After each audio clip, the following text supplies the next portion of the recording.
नमस्कार प्रणाम। हम भोजपुरी गायक टुनटुन यादव आप सबों से बता दें कि आज ही के दिन अन्नपूर्णा फिल्म्स का ओपनिंग हुआ था और आज सालगिरह है और आप सबके प्यार आशीर्वाद से एक साल में इतना ग्रोथ कर गया, पूरे भोजपुरी में हर लोग जानता है।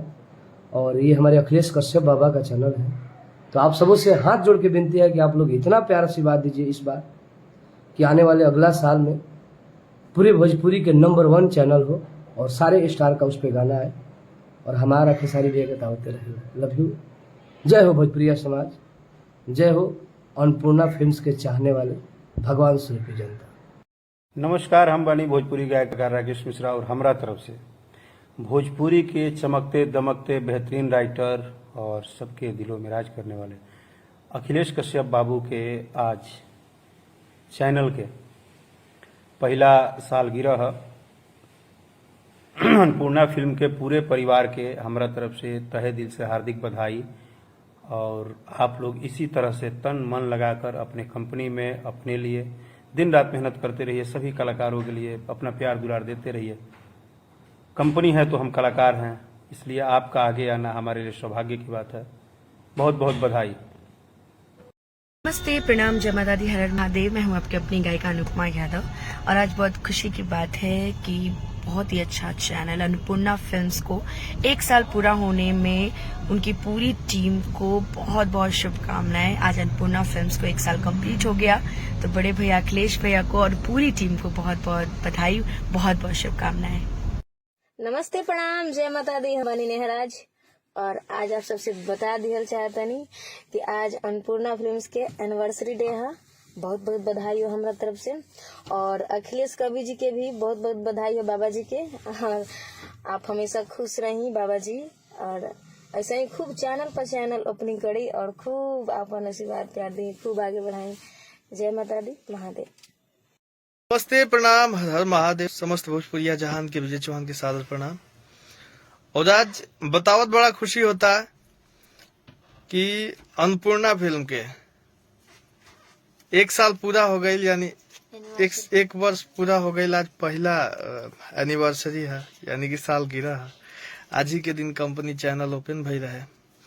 1 साल में तो लोग जितना ज्यादा प्यार दुलार आशीर्वाद देनी ओकरा खातिर तहे दिल से धन्यवाद हमनी के सब कलाकार के तरफ से। और अखिलेश कश्यप बाबा के बहुत बहुत शुभकामना रहुआ। ऐसा ही भोजपुरी इंडस्ट्री में राज करत रही, गर्दा उड़ेले रही, खूब आगे बढ़त रही। रहुआ के हार्दिक हार्दिक शुभकामना।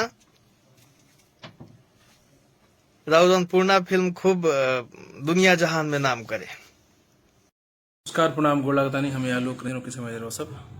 और सब बता दी कि आज अन्नपूर्णा फिल्म्स जो कि अखिलेश कश्यप भैया जी का कंपनी है, आज अन्नपूर्णा फिल्म्स का 1 साल पूरा हुआ।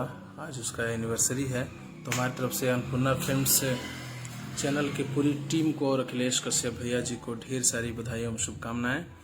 ईश्वर अन्नपूर्णा फिल्म्स को ऐसे ही दिन दुगुनी रात चौगुनी खूब तरक्की पे ले जाए और सारी टीम को ढेर सारी बधाई एवं शुभकामनाएं।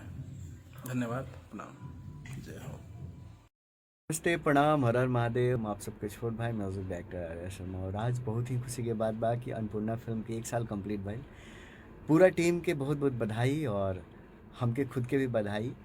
कैसे कि हमरो कल बहुत बड़ा गाना होता बा कि तोरा आँखिया के कजरा ए जान झगड़ा करा दिले बा। तो थैंक यू सो मच सबके और बहुत बहुत बधाई। फिर से पार्टी करी, एंजॉय करी। जय माता दी, जय भोजपुरिया समाज। नमस्ते, प्रणाम, हम गीतकार कृष्णा बेदर्दी। आज बहुत खुशी के बात बा, अन्नपूर्णा फिल्म के पहला एनिवर्सरी है। माता रानी से प्रार्थना रही और चौगुना रेस में भागो चैनल, सब लोग के प्यार आशीर्वाद मिले। जय भोजपुरी, ये चैनल अखिलेश बाबा के है। जय हो। हाय, नमस्ते, प्रणाम। मैं आप सभी अपने निशा उपाध्याय आप सभी को हाथ जोड़ करके प्रणाम करती हूँ। और आज बहुत बहुत बहुत ही खुशी की बात है कि मेरे प्यारे दोस्त और कलमों के जादूगर कहे जाने वाले अखिलेश कश्यप जी का जो कि अपना चैनल है अन्नपूर्णा फिल्म्स, आज उनका फर्स्ट वाला मतलब कि 1 साल पूरा हुआ। इसको लेकर के उनको बहुत सारी शुभकामनाएं। ऐसे ही खूब तरक्की करे, खूब आगे बढ़े। Thank you.